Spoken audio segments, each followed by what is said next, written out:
పయ్యావుల కేశవ్ తెలుగుదేశం పార్టీకి చాలా కాలం తర్వాత ఒక వారసుడు దొరికాడు అనుకోవాలి, లేదా కొత్త రక్తం అనాలి.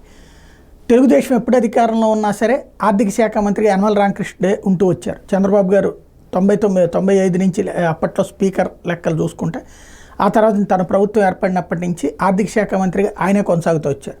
అదనంగా శాఖలు ఇచ్చారు, కానీ ఆర్థిక శాఖ మంత్రి అంటే యనమల రామకృష్ణ అంతే. మరొక పేరు తెలుగుదేశం పార్టీలో వినబడలేదు.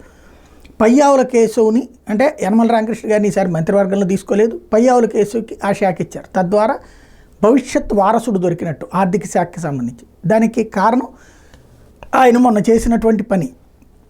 ఏదైతే తను ప్రతిపక్షంలో ఉన్నటువంటి సందర్భంలో క్రిందసారి రాయలసీమ నుంచి ముగ్గురు గెలిచారు, అందులో పయ్యావుల కేశవ్ ఒకరు, చంద్రబాబును బాలకృష్ణ కాకుండా.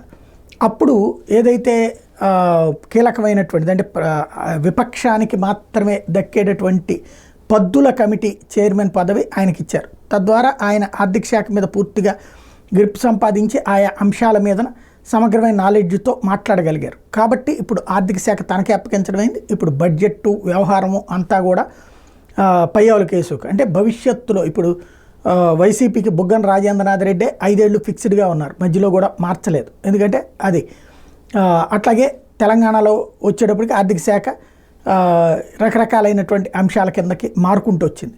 బట్ తెలుగుదేశం మాత్రం ఆర్థిక శాఖ ఎప్పుడు ఒక్క మనిషి చేతిలోనే పెడుతూ వచ్చింది. ఇప్పుడు ఆర్థిక శాఖ అన్నటువంటిది ఓ రకంగా యనమల రామకృష్ణ గారి వారసుడిని రెడీ చేసినట్టు అని చెప్పాలి.